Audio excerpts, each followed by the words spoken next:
Vamos abrir nossas Bíblias em Tiago, capítulo 1. A gente já pregou só sobre o versículo 1, e hoje nós vamos falar do versículo 2 ao 4. Epístola de Tiago, capítulo 1, do verso 2 ao 4. O tema da mensagem de hoje é provação, Deus, o diabo e os cristãos. Tá, eu vou repetir, provação, Deus, o diabo e os cristãos. Nós aqui nessa igreja acreditamos em Deus, nós acreditamos também no diabo e nós acreditamos também em crente. Que existe crente ainda hoje em dia, que existe cristão fiel a Deus hoje em dia. Então é sobre isso que eu quero falar com vocês nessa noite. Todos acharam? Podemos ler? Sim? É Tiago. Tiago está perto de Apocalipse. Quase perto. Vamos esperar a Daiane abrir a Bíblia dela em Tiago. Vamos ver em quantos segundos você abre, Daiane.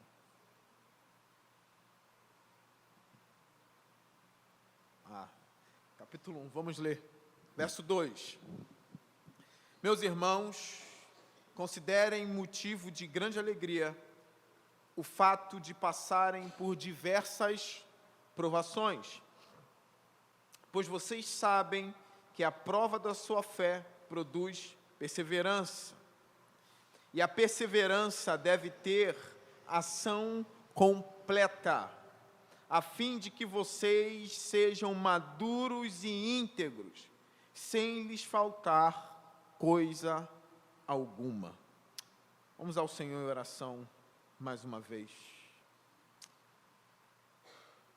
Pai nosso, permita-me, ó Deus, pregar a Tua palavra nessa noite. Alcance os corações, Senhor. Como a gente aprendeu hoje de manhã, que todos os cristãos devem vir à igreja esperando encontrar Deus lá. Não vir por vir, mas crendo que vai encontrar Deus aqui. E que Deus vai falar, apesar do pregador. Então, ó Deus, que nesse momento o Senhor venha falar, porque nós acreditamos que a Tua palavra é poderosa e que Teu Espírito Santo atua por meio da pregação. Em nome de Jesus, amém e amém. Como eu já expus o primeiro versículo, eu já falei um pouco sobre as coisas que Tiago abordou aqui inicialmente, sobre ele tratar Jesus, que era o irmão dele, como Deus da vida dele. Isso foi muito importante também para nós. E nesse momento, no versículo 2, o Tiago ele começa escrevendo, meus irmãos, ou seja, aquele que outrora, ou antes, ou antigamente, tinha Jesus como irmão, agora ele passa a chamar todos os seguidores de Jesus de irmão. Tem uma parte em que a família de Jesus vai chamar ele, e Jesus diz o seguinte, quem são a minha família? Quem são os meus irmãos, na verdade? Minha mãe, meu pai, senão aqueles que fazem a minha vontade. Todos aqueles que fazem a vontade de Jesus, a vontade do Pai, a vontade do Espírito, está na família de Jesus Cristo. Então, o mesmo Tiago, que cresceu com Jesus, que tinha Jesus como irmão, ele cresceu com Jesus. Jesus era o mais velho, depois Jesus, Tiago era o mais velho. Aí depois tem lá Judas, Simão, José, a turma era grande. Tiago era um deles, era o mais velho depois de Jesus Cristo. Mas agora Tiago está chamando todos aqueles que confessam Jesus como Senhor de irmãos. Tiago não se coloca acima por ele ter sido meio irmão de Jesus. Não, ele se coloca igual, vocês são meus irmãos, são membros da mesma família. E no versículo 1 ele diz, Tiago, servo de Deus e irmão de Jesus Cristo, é isso que ele fala? No versículo 1, Tiago diz o seguinte: Tiago, servo de Deus e servo do Senhor Jesus Cristo. Eu sei que aqueles que estudam mais a fundo sabem que a palavra no grego aqui para servo é escravo. Eu falei disso no último sermão sobre essa epístola, que isso me constrange, porque eu não sei se eu fosse irmão de Jesus Cristo, crescesse com ele, se um dia eu trataria ele como meu Senhor. Eu não sei disso. Eu sei que a graça dele alcança o coração, que o Espírito Santo faz a obra, aí sim eu ia cair de joelhos diante da presença dele. E provavelmente foi, de fato foi o que aconteceu com o Tiago, mas aqui ele usa uma palavra pesada para aquele que cresceu com ele. Tiago, escravo de Deus e escravo de Jesus. Então ele compreende que Jesus agora é muito acima dele, e que a relação deles dois não é mais a relação de um mero irmão, mas a relação de um senhor com um escravo. E essa humildade me constrange, porque hoje em dia ninguém quer mais ser escravo. Hoje em dia todo mundo quer ser senhor. Hoje em dia não, é desde o Éden, isso tem muitos anos já. Quer ser senhor. E o desafio para a igreja, o desafio para a minha vida, é realmente cair de joelhos diante da presença de Jesus e dizer: eu sou seu escravo. O desafio da minha vida não é imitar o diabo, de querer elevar o trono dele e colocar lado a lado de Deus. O grande desafio da minha vida é cair de joelhos e dizer: Senhor, Tu é o meu Senhor, e eu sou seu escravo, ponto final. Não pode ter abertura para arrogância quando eu estou diante de um Deus. Se diante dos homens não tem que ter isso, que dirá diante de Jesus Cristo? Então, irmãos, diante de Jesus Cristo é de joelho dobrado, tá bem? Diante de Jesus Cristo é com a cara no pó, porque Ele é o nosso Senhor, e é muito bom ser escravo dEle. As Escrituras dizem que Ele é um bom Senhor, Ele não é um mau Senhor. Mas aqui, voltando ao fato dele chamar os crentes de irmãos, Tiago, comparado a todos os outros apóstolos e os discípulos, ele foi o que mais viveu em Jerusalém. Vocês sabiam disso? Aqueles que estudaram Atos aqui toda quarta-feira, viram a peleja de Paulo com os judeus. Perseguição atrás de perseguição. E quem começava a perseguição? Os judeus. Mas Tiago, segundo os estudiosos, ele conseguiu viver mais de uma geração em Jerusalém. E eles vão dizer que a prática espiritual, aqui eu invejo Tiago, a prática espiritual de Tiago era intensa. Ele era um homem dado a jejuns e oração, e ele era conhecido na comunidade, até mesmo judaica, de o justo.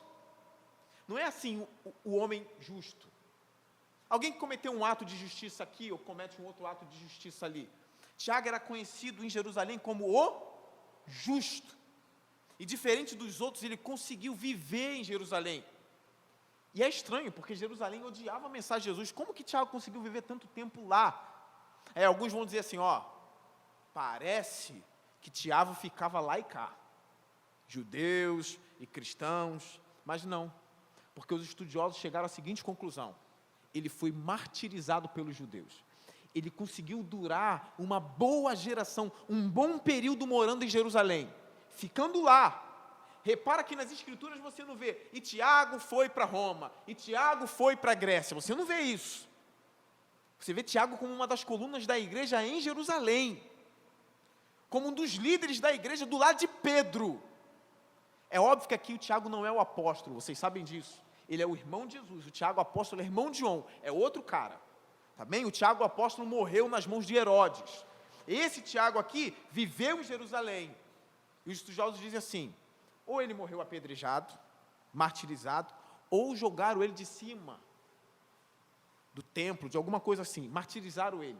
Ele foi morto. Mas o que os estudiosos testificam é, o que ele vai falar na epístola dele sobre humildade, sobre sabedoria, ele tinha. Dedicação à oração, a jejum, a humildade, tudo isso a gente encontra em Tiago. Ele é um bom cristão, e a gente tem coisas para aprender sobre a vida dele aqui. Meus irmãos, versículo 2, me acompanhem, por favor. Meus irmãos, considerem motivo de grande alegria o fato de passarem por diversas provações. Vocês sabem como que se dá essa questão de escrever epístola? Vocês sabem como que se dá essas coisas? Porque às vezes a gente lê a Escritura, lê lá Paulo escrevendo aos Coríntios, né? Escrevendo aos Efésios, escrevendo aos Gálatas. Parece que foi do nada. Entendeu, Henrique? Parece que do nada o cara sentou e falou assim, eu não tenho nada para fazer, o que eu vou fazer? Eu vou escrever lá para os Gálatas. Ah, Tiago não tinha o que fazer, o que eu vou fazer? Eu vou escrever uma carta para a igreja. Não era assim, não. Alguns estudiosos chamam isso de diálogo vivo, porque Tiago sabia das dificuldades que a igreja passava. Então, quando você estiver lendo Tiago, e você vê Tiago dizendo, alegrem-se quando passarem por provações, quando você vê Tiago dizendo, olha só, a sabedoria vem de Deus, e a sabedoria produz humildade, ele está respondendo questões da igreja, que chegou ao conhecimento dele, entende? Vocês lembram de Judas? Judas diz assim, na epístola dele, Judas que é o irmão de Tiago, não é os Iscariotes não, é o outro meu irmão de Jesus. Ele diz assim, eu queria escrever para vocês sobre salvação, mas eu fiquei sabendo, estou falando agora com as minhas palavras, que falsos mestres penetraram no meio de vocês. Então Judas vai escrever sobre o que agora? Sobre eles. Então, cada epístola nas Escrituras está de acordo com a demanda da igreja. Se tem falso mestre na igreja, a carta vai ser para isso. Se tem pessoas na igreja brincando com a santidade de Deus, a carta vai ser em relação a isso. Se tem pessoas na igreja dizendo que serve a verdade, mas vivem mentindo o tempo todo, a carta vai ser para tratar isso. Escuta uma coisa, as cartas dos apóstolos são remédio para a cura dos crentes. Então, quando Tiago diz assim, considerem motivo de grande alegria o fato de passarem por diversas provações, porque parece que a igreja estava passando por provações, e alguns caminhavam de tristeza em tristeza, tristeza em tristeza, não conseguem enxergar o que vem depois da tribulação. Eles não estavam conseguindo enxergar, sabe o quê? O que a tribulação produz. E aqui está a função daquele que conhece a Deus. Aqui está a função, irmãos, daquele que caminhou com Deus, que sofreu com Deus, que conhece o ser humano. Ele sabe o que escrever, ele sabe o que falar. Então Tiago vai dizer o que tem por trás das tristezas e das tribulações. Então é por isso que ele diz o seguinte, considerem motivo de grande alegria o fato de passarem por diversas provações. Se eu estou lendo essa carta aqui na hora que Tiago manda, eu ia falar, esse Tiago está ficando doido. Como é que eu vou considerar motivo de grande alegria passar por tribulações, irmãos? Tribulações são coisas que são pesadas. A tribulação tem um poder de fazer o próprio salmista escrever, a minha comida tem sido as minhas lágrimas. Você tem noção do que é isso? De dia e de noite, as lágrimas caem dos meus olhos. Ao ponto do cara escrever, é a minha comida e a bebida, são as lágrimas. Alguns acreditam que talvez ele chorava, que escorria ao ponto de entrar pela boca. Então com isso ele faz uma poesia. A tristeza é tão grande que eu não quero comer. O que eu tenho são lágrimas. Mas o Tiago consegue enxergar o que tem por trás disso. Tiago consegue entrar o seguinte, isso é magnífico. Existe uma coisa grandiosa por trás das tribulações. Alguns homens da história da igreja vão dizer que os filhos do diabo não passam por essas coisas. Não passam. É motivo de alegria para o crente quando ele é tentado. Um teólogo alemão, eu não vou usar dizer o nome dele, porque eu treinei em casa várias vezes já, eu treino esse nome, não consigo. Vou tentar aqui, para você ver que eu não sou tão inteligente, sou burro mesmo. Olha o nome do alemão, Fritz Grusenweg, caramba. É um homem de Deus, gente. Ele escreveu o seguinte, sobre essa parte, escuta, devemos ficar inquietos, olha só, quando ele não nos conduz a testes de provação, de aprovação, ou quando eles são tão fáceis que nos levem a pensar que ainda somos recrutas na fé. os cristãos favorecidos. Olha como as coisas de Deus às vezes são contraditórias, ou parecem ser, tá? Os cristãos favorecidos não são aqueles para os quais tudo corre às mil maravilhas, mas aqueles nos quais os testes se tornam cada vez mais difíceis. Gravaram isso? Os mais favorecidos não são aqueles que vivem mil maravilhas. Na vida cristã, os crentes mais favorecidos são aqueles que passam pelos testes mais difíceis. Tiago sabe disso. E é por isso que ele diz, considere isso motivo de grande alegria. Por quê? Isso vai produzir alguma coisa na sua vida. Cada tribulação, irmão, cada provação que você enfrenta, está apontando para alguma coisa. Você não é qualquer um. Você não é qualquer uma. Cada momento de tribulação serve para produzir em você uma coisa que você ainda não tem e que você vai ter depois dela. Ah, pastor, podia dizer quais são as coisas? Eu vou falar ainda. Continuando, olha o que ele diz. Motivo de grande alegria é o fato de passarem por diversas provações. Claudinho, diversas. Deu para entender? Porque sabe qual é o mal de muito crente? Você sabe qual é o mal, irmãos? E vamos abrir o jogo aqui. O mal de muito crente, principalmente de homem, é achar que tentação é coisa relacionada à sexualidade, somente, e pronto. Quando o homem crente ora, o homem que é homem mesmo, ele diz assim, Senhor, não me deixe cair em tentação, me livra da mulher tal, não sei o que, só pensa nisso. Tiago está dizendo, irmãos, são diversas, não é uma. É por isso que às vezes, alguns têm receio de dizer, estou lutando contra o pecado, porque as pessoas já falam, aí está em adultério, está em fornicação, como se essa fosse a única tentação na carta do diabo. Como se o diabo só tivesse uma tentação descrita assim, mulher e homem. Como se o diabo só tivesse uma cartada que fosse o seguinte, adultério. São diversas, você não sabe a quantidade de tentação que esse ser, que conhece o ser humano há milhares de anos, ele é especialista em ser humano. Quem, pastor? Deus? Não, Deus é, mas agora estou falando do diabo. O diabo é especialista em ser humano. É claro que Deus é, ele que fez, ele sabe mais do que todo mundo. Deus é especialista em diabo também, tá? Se te choca. Especialista, ele conhece porque ele que fez. Mas voltando aqui para o nosso raciocínio. O diabo conhece o homem desde o primeiro. Ele conseguiu derrubar um homem santo num jardim. Grava isso. Ele é tão astuto, tão inteligente, que ele conseguiu fazer com que o homem que falava com Deus desistisse de Deus. Isso traz algum temor para a sua vida?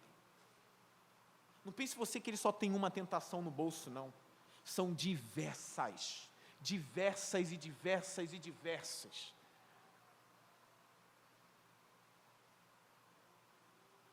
Quando a gente fala assim, Senhor, eu sou um grande pecador, tem misericórdia da minha vida. Para pensar. Às vezes não é o que você está pensando. Será que ele caiu? Será que ele está caído? Será que ele está caindo? Mais uma vez, na nossa mente, cair é o que, irmãos? De novo essas coisas, né? A gente só pensa nisso, que cair é imoralidade sexual. Inveja é cair, irmãos. Mentira é cair. Então, eu vou falar disso, mas não é... Eu estou atrapalhando. Às vezes eu fico ansioso para querer falar as coisas que eu vou falar mais tarde. Mas para pensar nisso, são diversas provações. O inimigo das nossas almas nos conhece muito, muito, muito e muito. Cada fraqueza sua, ele conhece. Verso 3. Pois vocês sabem, agora Tiago vai começar a revelar um segredo aqui. Talvez esse vocês sabem seja para chamar a atenção deles. por uma coisa que talvez eles se esqueceram ou não sabem ainda. Talvez. Pois vocês sabem que a prova da sua fé produz o quê? Perseverança. O que há de bom nisso? A princípio, para Tiago, que passar por diversas tribulações produz o quê? Perseverança. Aqui vai uma ajuda.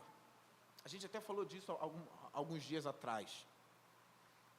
Quando você estiver vivendo um momento muito difícil na sua vida, um momento de provação muito difícil na sua vida, preste atenção em mim.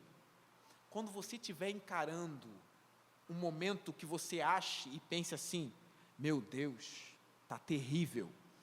Você sabe o que tem que vir na sua mente? Todas as outras provações e tentações que você enfrentou e saiu de lá. Deu para entender? Você sai, isso significa o quê? Perseverança. Você perseverou. Então você já entra nessa nova tentação do diabo com esse pensamento, eu o venci 3 vezes. E o vencerei na 4ª, em nome de Jesus Cristo. Deu para entender? E se você vence a 4ª, meu irmão, você está na frente na corrida da fé. Isso produziu o que em você? Perseverança. Você está se tornando um crente que não para, mesmo tendo encontrado o diabo 4 vezes no caminho. Vocês estão entendendo o que é isso? Enquanto tem outros que dizem assim, eu estou há tanto tempo andando, mas nunca encontrou nem o demônio menor de todos. Algumas pessoas quando falam de Lutero, que Lutero tinha várias experiências estranhas, espirituais, Lutero lutava, alguns afirmam que ele lutava com o diabo, e uma vez ele subiu na escada, parece que ele viu um vulto, não se assusta não, mas não é para ficar vendo vulto por aí não, ele viu um vulto assim, ele subiu na escada, ele olhou e viu que era um demôniozinho, ele olhou e falou assim, é só você? E continuou subindo. Porque de tanto já acostumado à guerra, entende? Isso fez com que ele se tornasse o quê? Casca grossa. Está dando para entender? Persevera. Perseverante.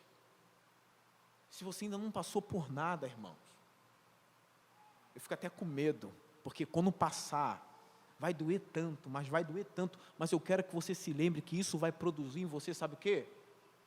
Pés que criaram calos de tanto andar descalço em meio às pedras. Estão conseguindo entender? Que quando você encontrar pedras de novo, você vai dizer, já passei por isso, vou andar sobre as pedras de novo. Mais uma vez. Então isso causa perseverança, isso produz perseverança. Verso 4. E a perseverança deve ter ação completa. Fica difícil de entender o que é isso aqui.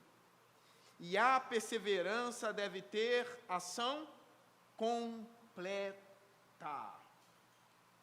Escute uma coisa. O que é isso que Tiago fala aqui, que a perseverança tem que ter ação completa? As pessoas acham, algumas pessoas acham, que você chega no ápice da maturidade, sabe como? Conquistando coisas. Algumas pessoas acham que você chega no ápice do amadurecimento quando você constitui família, 4 filhos, estabilidade, cheguei na maturidade. Irmão, Tiago não está falando disso não, hein? Quando ele fala aqui que a perseverança tem que ter ação completa, você sabe o que ele está dizendo? Que são as diversidades e a perseverança em meio a adversidades que vai tornando a sua vida redonda. Redonda aqui é o seguinte, fechada, completa, sem brecha. Deu para entender? Que são as diversidades que vão te tornar um homem perfeito.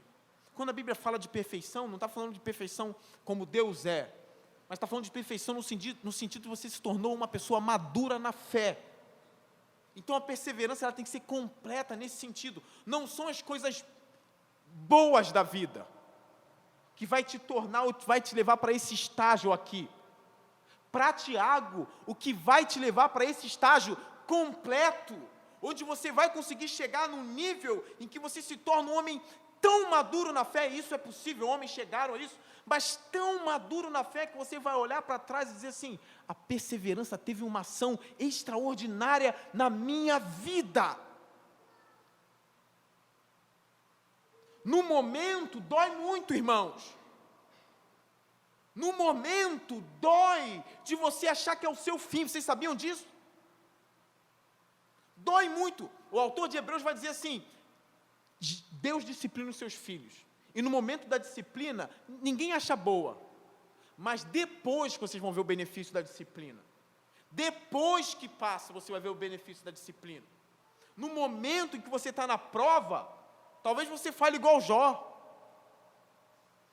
Maldito dia em que nasci. Não é isso? Mas no final isso vai produzir em quê? Na vida de Jó foi bênção sobre bênção. Jó foi muito abençoado por Deus antes, durante e depois da tribulação. É importante falar isso, durante e depois da tribulação. Isso causou o quê? Maturidade, irmãos. Isso aqui serve de encorajamento para vocês. Encarem as provações da sua vida como uma oportunidade de você ser um crente mais maduro do que você foi ontem. Encare os desafios da vida para você ser um cristão melhor, mais firme. Pedro negou Jesus 3 vezes. Mas lá na frente, no livro de Atos, você sabe o que eu vejo? Uma cena, quando Pedro começa a fazer um monte de milagre. Então eles são presos. Então Gamaliel entra e diz, solta eles, porque se isso não for de Deus, vai acabar. Vocês lembram dessa história? Se a obra deles não for de Deus, vai acabar, irmãos. Sabe o que eles fizeram? A Bíblia diz assim, então eles soltaram Pedro, açoitaram Pedro, se eu não me engano era João que estava com ele, açoitaram eles. Você sabe o que eu vejo? O Pedro que negou lá atrás, agora está tendo uma reação incrível. Você sabe qual é a reação? Ele começa a se alegrar, porque ele começa a perceber que ele está passando uma coisa que Jesus passou.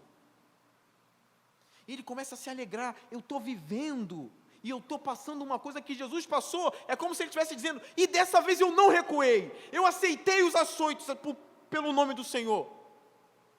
Talvez na mente de Pedro estava vindo assim, antes eu neguei 3 vezes, mas agora eu fui açoitado calado, eu estou mais maduro na fé. Isso começou a causar alegria na vida de Pedro. Ele começa a considerar aquilo como motivo de alegria. Ele fracassou lá atrás, mas agora ele também, como uma ovelha muda, é chicoteado. E quando acaba, ele começa a rir. Ou ele é maluco, ou a perseverança realmente causa isso.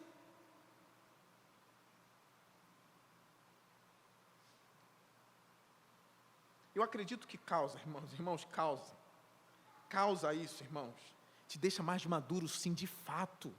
Se você vê um crente mimado, tenha certeza, ele não passa por tribulação, nunca passou. E se passou por coisas pequenas. E eu sei que Deus também não dá nada além do que a pessoa pode suportar. Se as costas é fraca, Deus vai dar algo de acordo com as costas da pessoa. Isso é um assunto para o outro dia. Verso 4, mais uma vez. E a perseverança deve ter ação completa, a fim de que vocês sejam maduros e íntegros, sem lhes faltar coisa alguma. O que é faltar aqui? Sem lhes faltar coisa alguma. Ah, pastor, lá em casa não falta o pão de cada dia. Isso é bíblico. Deus falou para orar, não é para faltar não. Deus falou para orar e falou para trabalhar, para correr atrás do pão de cada dia. Né? Para trabalhar também, não cai do céu. Bem, caiu do céu no Egito, mas estavam no deserto, não compara não. Estavam no deserto, não tem como trabalhar ali, né? Só tem como andar. Quando você está no deserto, só anda, irmão, não tem mais o que fazer não. O deserto é andar, porque o pão vem do céu. Aí Deus fala, não, ali não tem como entrar, ele está no deserto. Então o pão é minha responsabilidade. A responsabilidade deles é andar. Tá bem? Mas Deus fala, o pão de cada dia não é para faltar. Mas Tiago também está falando disso. Seja maduros e íntegros, sem lhe faltar coisa alguma. Você sabe que você tem que ler agora a epístola de Tiago toda para você entender. Você sabe o que não pode faltar? E o que não pode faltar na vida de um cristão, e não falta quando ele se torna maduro? Primeiro, sabedoria. Ele vai falar aqui depois. Se você tem falta de sabedoria, peça a Deus. Ele vai continuar. Depois, fé. Fé que produz obras. Depois, amor aos necessitados. Depois, fugir da corrupção do mundo. Tudo isso não vai faltar na vida do cristão maduro. Reconhecer a soberania de Deus, está tudo aqui. São essas virtudes que não vão faltar na sua vida. E você sabe o que te ajuda a ter tudo isso? Tribulação.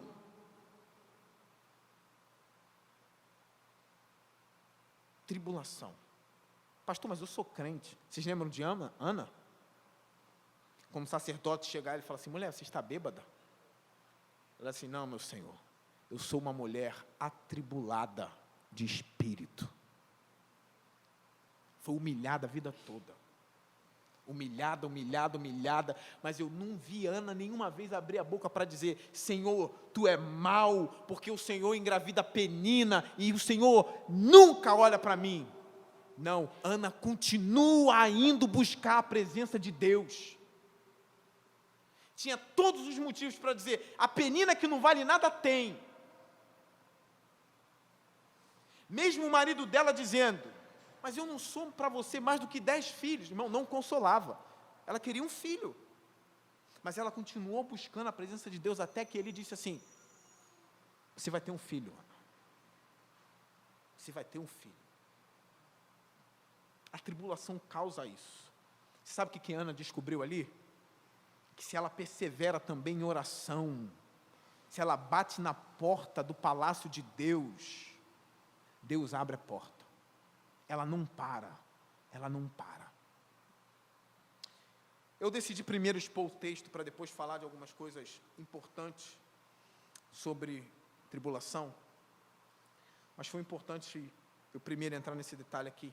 E agora eu quero falar algumas coisas também importantes dentro do texto. A palavra que Tiago, e isso aqui já foi até dúvida para mim, irmão, já pensei sobre isso. Quando Tiago fala de prova aqui, no grego, a mesma palavrinha ali, presta atenção nisso, porque as pessoas fazem assim: peraí, alguns de vocês já ouviram isso, tentação é do diabo, não é? Provação é de Deus. Já ouviram falar disso? Porque Deus não tenta ninguém, não é isso? Deus não é tentador, grava isso. Deus não tenta, Ele prova. Quem tenta é o diabo. Agora, irmão, tentar entender aqui como tira a provação da tentação é um desafio muito difícil. Mas eu tenho aprendido algumas coisas com alguns homens de Deus que são muito mais inteligentes do que eu. A palavra grega aqui, para prova, ela pode ser tentação e sedução por um lado. A mesma palavra. Por outro lado, ela também pode ser provação e teste. E é a palavra que Tiago quis usar aqui. Por um lado, essa palavra significa sedução, tentação, coisa que Deus não faz. Mas por outro lado, a mesma palavra significa teste e provação. Então aqui a gente está debaixo sobre dois aspectos. O inimigo detecta aqui uma chance para si. Ele visa levar-nos ao ponto de nos separarmos da boa vontade de Deus. Sob esse aspecto, a situação constitui para nós tentação. Ele aproveita disso para te derrubar. O diabo quer fazer com que você abandone a Deus. Ele seduz, é uma sedução, é uma tentação. Agora, por outro lado, Deus deseja que também nessa situação, na mesma situação, Deus deseja que preservemos para com Ele a confiança e a obediência. Sob esse aspecto, a situação torna-se para nós uma prova. Difícil de entender, né, irmãos? A mesma coisa, é uma tentação maligna e uma provação bendita de Deus. Está dando para entender isso? Há uma mesma coisa, o mesmo período da sua vida, tem dois agentes ali trabalhando. Um para destruir a sua vida e outro para te tornar mais maduro. Alguns são mais ousados e dizem assim, que o diabo, às vezes, sem saber, está servindo a Deus a seu favor. Quer que eu repita ou tu gravou? que às vezes o diabo, sem saber, está servindo a Deus a seu favor. Porque enquanto ele está te amassando, Deus está provando você. E você vai sair dali muito mais bem preparado. O inimigo tenta transformar em tentação, para que caiamos. E Deus visa transformar em teste, para sermos aprovados. Diabo trabalhando do lado, Deus trabalhando do outro. E quem está no meio do tiroteio? Eu. Você. Já leu a história de Jó? Jó sabia daquele diálogo, irmãos, entre Satanás e Deus? Você acha que Jó sabia daquilo? Pensa, é incrível como a gente está dentro de uma história que a gente nem sabe quais são os diálogos que estão por trás dela. Não é estranho isso? E ao mesmo tempo incrível. A gente não sabe a dimensão espiritual das coisas, a gente não sabe por que está vivendo isso, mas por trás tem toda uma mão poderosa trabalhando. Veio de onde, Satanás? Eu vim de rodear a terra. Viste meu servo Jó? Homem justo, fiel. O diabo, também tu dá tudo para ele. Algumas pessoas acham que foi Deus que instigou ali o diabo, mas parece que tem uma outra interpretação. É como se Deus já soubesse que o diabo estava vendo Jó. É como se ele dissesse assim: estou te vendo, e você está vendo outro, mas eu estou vendo você. Viste ele? Checou? Comprovou? Não é justo? Não é fiel mesmo? É. Mas tu dá tudo para ele? Então tira. Para o diabo é a queda de Jó. Estão conseguindo entender ou não? Para o diabo é a chance de pegar o homem mais justo da terra e exterminar ali. Então eu vou agora. Deus está só olhando. Destrói a família de Jó. E a Bíblia fala, e Jó não blasfemou com os seus lábios. Ele volta. E Deus fala, olha só, Jó está de pé. É claro que é tudo poético. O livro de Jó é poético. Então o diabo fala assim, pele por pele. Eu e ele. Porque nenhum homem vai aguentar quando toca na pele dele. Deus fala, só não toca na alma dele, mas vai e toca na pele de Jó. E Jó fica doente, muito doente, com úlceras, lepras. E mesmo assim, Jó não blasfemou contra Deus. Ele perseverou até o fim. Escuta uma coisa, para o diabo seria com certeza a queda de Jó. Para Deus, ele estava tornando Jó muito melhor do que Jó já foi antes. É o novo Jó agora. Depois de passar pela tribulação, Jó diz, eu te conhecia de ouvir falar, mas agora eu te conheço de andar contigo. Você sabe qual é a ironia disso para mim? Quem foi que ficou pele a pele com Jó? Quem foi? Foi o diabo. Jó não sabia. Mas no final o que Jó falou?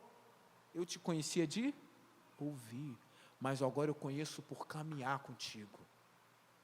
O quarto homem da fornalha caminha com os cristãos em tribulações até hoje. O quarto homem da fornalha caminha com você no meio das tribulações. Ele não é injusto, ele não vai te dar nada além do que você possa suportar. Porque o objetivo de Deus é te dar um teste para você ser aprovado. Ele sabe que você consegue. Ele sabe que você está sendo experimentado para isso.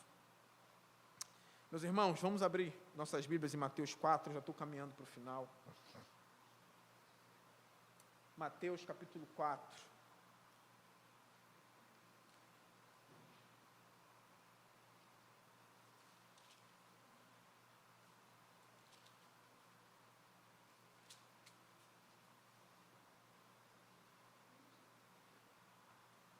Hoje de manhã o Lucas falou o seguinte, que tem muitos assim, vai nas igrejas assim, a igreja é muito boa porque canta um monte de louvor, a pregação é só 15 minutos, que maravilha.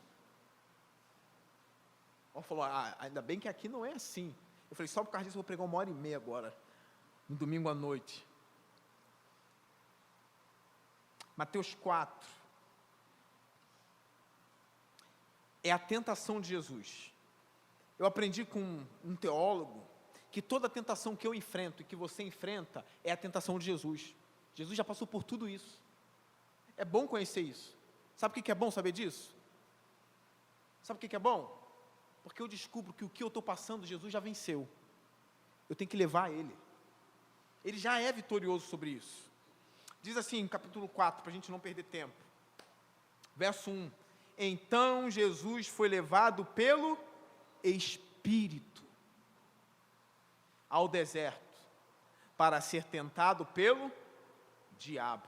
Conseguiram ver a prova e a tentação aqui? Quem leva Jesus? O Espírito. Quem tenta? O diabo. Para ser tentado pelo diabo. Irmão, você sabe o que chama a minha atenção aqui? Sabe, Felipe, o que chama a minha atenção aqui? O Espírito leva Jesus para o deserto para ser tentado. Eu não vejo o diabo chegando, pum, de cara. Repararam isso? Ele vai para o deserto. Eu não vejo ali de cara, pelo menos Mateus não quis relatar isso, mas eu não vejo o diabo chegando, pronto, te cerquei aqui. Ele espera. É importante você saber as estratégias do diabo. Tem um livro aqui escrito por um homem chamado Joel B, que é Lutando contra Satanás.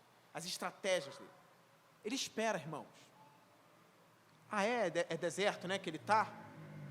Quando se está num deserto, é só esperar que as forças vão indo embora. Eu vou pegar na boa. Eu espero que Deus já esteja falando conosco, principalmente nisso. Ele espera. Olha só, verso 2. Depois de jejuar 40 dias e 40 noites, o que Jesus teve? Fome. Olha o verso 3. O tentador aproximou-se. Entenderam? Sim ou não? Entenderam? Ele espera. Quando Jesus teve fome, o tentador se aproxima. E qual é a proposta dele? Se é o Filho de Deus, transforme essas pedras em pães. Olha a inteligência dele. Você sabe o que ele fez aqui? Ele foi na fraqueza de Jesus no momento. Qual era a fraqueza de Jesus no momento? Fome. Escuta uma coisa. Ele vai na sua fraqueza. Ele é paciente. Se ele tiver que esperar 40 dias e 40 noites, ele espera. Mas ele vai na sua fraqueza. Ele mapeou sua vida. Ele sabe onde pode te pegar. Ele sabe. E é lá que ele vai. No início, quando eu falei que nem tudo é imoralidade sexual, cristãos que lutam contra a inveja, é lá que ele vai. Ele sabe o momento certo. É quando o irmão do lado começa a ter coisas, ou ser aplaudido, como ele queria ser aplaudido, que o diabo entra. Está vendo ele? Estou. Deus ama mais ele do que você. Tu sempre soube disso. Não é? Aí você diz assim, da onde está vindo essas coisas na minha mente? Ele sabe que isso vai explodir seu coração. Está vendo ele? Deus sempre amou mais ele do que você. Você nunca foi amado por Deus. Olha o casamento dele, como é bonito, olha o seu. Por que Deus está no dele e não está no seu? Sabe de quem é essa voz? Não é de Deus não. É dele. É da serpente.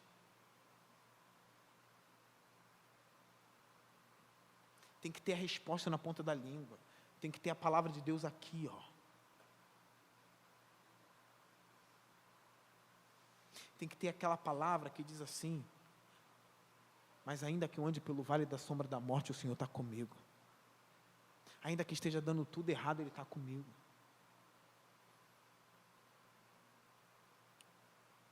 Vamos para algumas questões práticas. Por quê? Eu já estou terminando mesmo. Filipenses 4 vai dizer assim: tudo que for honesto, tudo que for verdadeiro, nisso pensai. É necessário você conhecer a palavra de Deus para você lidar com esses problemas da vida. É necessário conhecer. Mas o mesmo texto de Filipenses 4 vai dizer assim: Pratiquem estas coisas também. A gente não pode desligar uma coisa da outra. O que eu aconselho agora para vocês, questões práticas na pregação, o que eu aconselho a você que está lutando com inveja? Filho da mãe comprou aquele celular que eu tanto queria, ele compra com tanta facilidade. Porque ele é abençoado, ele tem um emprego melhor do que o meu. Para o teu celular que ele tem, eu tenho que trabalhar. Olha o que começa a entrar no coração. E quando eu comprar o que ele tem, ele já comprou o 9. iPhone, né? 10, sei lá, 9. Eu estou falando de coisa séria, coisa que acontece. Coisas que pessoas confessam. Como lidar com isso? É claro, encher a mente da palavra de Deus, das promessas do Senhor. Gente, não se compara com o celular, correto? Sim ou não? Sim. Por outro lado, na prática, para combater a inveja, a Bíblia fala da prática. Pratique. Quer um conselho? Para combater a inveja também? Não é somente pensar em coisas boas, mas é praticar. Quer um conselho? Comece a ser solícito. Mas pastor, eu não sou. Vai ser obrigado a ser agora. Você vai encarar a inveja do seu coração sendo o contrário dela. Você sabe por quê? Quando você se torna solícito, você está fazendo aquilo que a inveja não faz. Porque a inveja é você querer o que é do outro. Quando você é solícito, você dá o que é seu para o outro. Então, se você tem essa tentação e essa fraqueza, e o diabo está derrotando você o tempo inteiro, medite nas promessas do Senhor, sim, mas comece a agir também, pratique essas coisas. Chega para uma pessoa que não tem aquilo que você tem e dê para ela.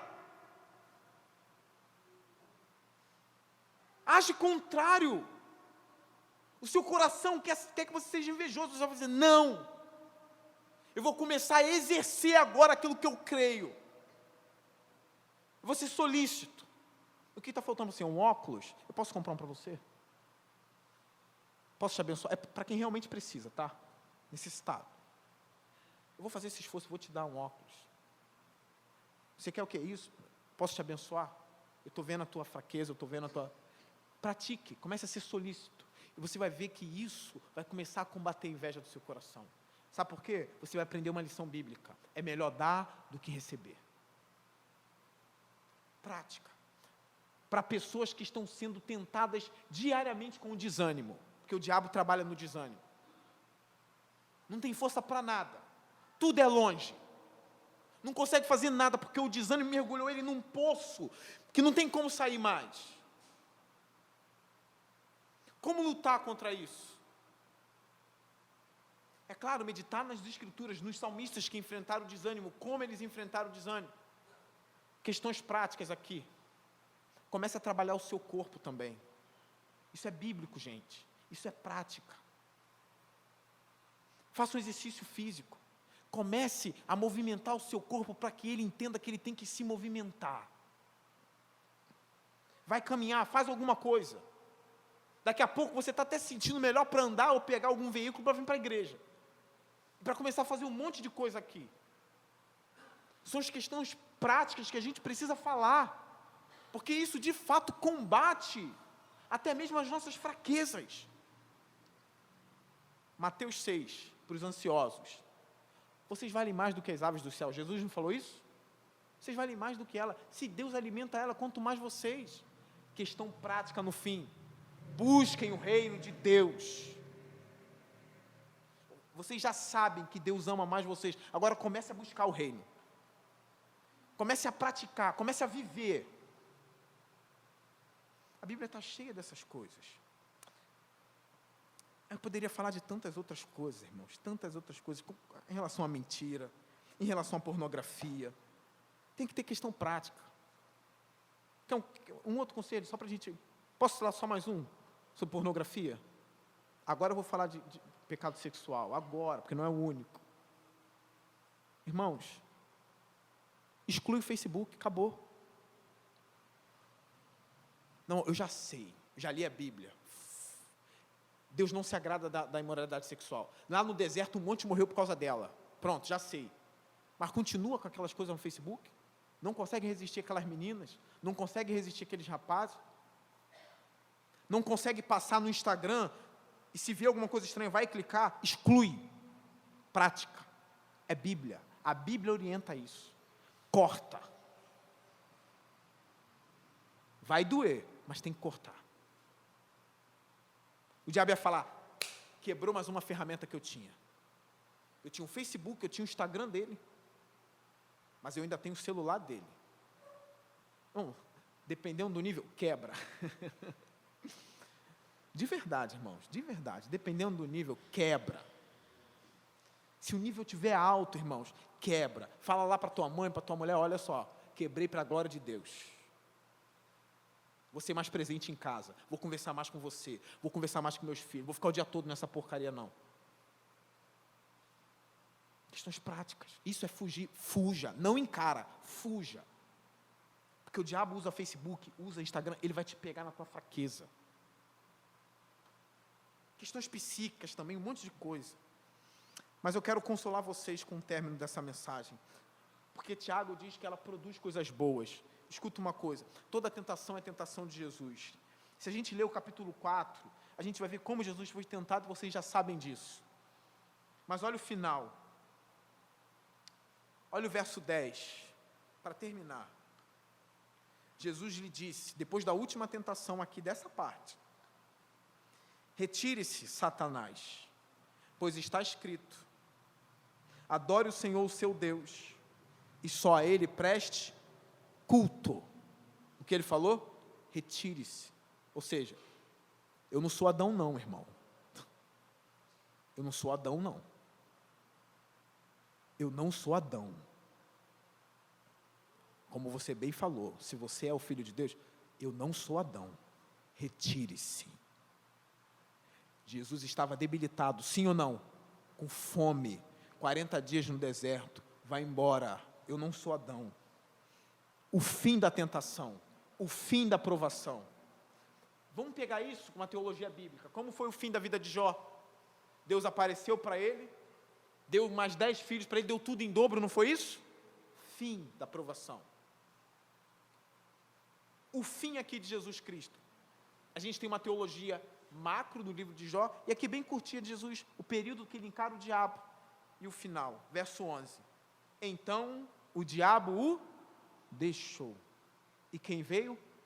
Os anjos vieram e o serviram. Deus espera vocês no fim da provação, no fim da tentação. Ele vem com bálsamo e começa a sarar as feridas que o diabo te causou. Tu venceu, cara. Eu sei que o diabo vem lá na frente depois, contra Jesus. Ele não vai parar. Mas sempre no final, Jesus aparece para cuidar das suas feridas. Eles vieram para matar a fome de Jesus. Você não ouviu o conselho do diabo para comer. Agora está na hora certa de comer. Deus mandou suprimento para você. Você não ouviu a voz do diabo. Agora é hora de você ouvir a voz de Deus. Esse é o final. Eu quero terminar com uma parte desse livro muito abençoador. É um livro, o nome é Tentação. Ele destrincha sobre essa tentação. É claro que eu não peguei o livro para falar do livro. Mas tem uma coisa muito boa aqui. Então o diabo o deixou. Tal como Deus o deixara no início. Deus abandonou, o Espírito Santo deixou Jesus sozinho no deserto. É isso que ele quer dizer. Agora o tentador o deixa. E eis que vieram anjos e lhes serviram. Também no jardim de Getsêmani, apareceu um anjo do céu e fortaleceu Jesus. Este é o fim da tentação, que o caído em fraqueza total, mas amparado pela palavra, recebe a restauração de todas as suas forças, do corpo, da alma, do espírito, através de um anjo do Senhor. Você se torna mais maduro, e você passa a conhecer mais o seu Senhor no fim delas. O meu encorajamento para vocês é o seguinte: persevera, continua andando, ainda que a cabeça não esteja funcionando direito, ou queira te levar para a direita ou para a esquerda, os pés devem continuar no mesmo caminho, e creia, isso está na palavra de Deus, e eu fecho aqui, sempre no final da tentação, Deus está lá no fim, de braços abertos, esperando você. Que Deus venha nos amadurecer. As tribulações vão vir, tá, irmãos? Eu não quero mentir. Eu costumo dizer para alguns membros da igreja, Jesus não enganou a gente, não. Ele disse que a gente teria aflições, Ele não enganou, e hoje eu também não quero enganar vocês. Tem tribulação vindo. Ela vem. Como você vai se comportar? Resista até o fim. Deus te espera no final. Que Deus nos abençoe. Que Ele fortaleça a sua fé nessa noite. Amém? Curve sua cabeça nesse momento.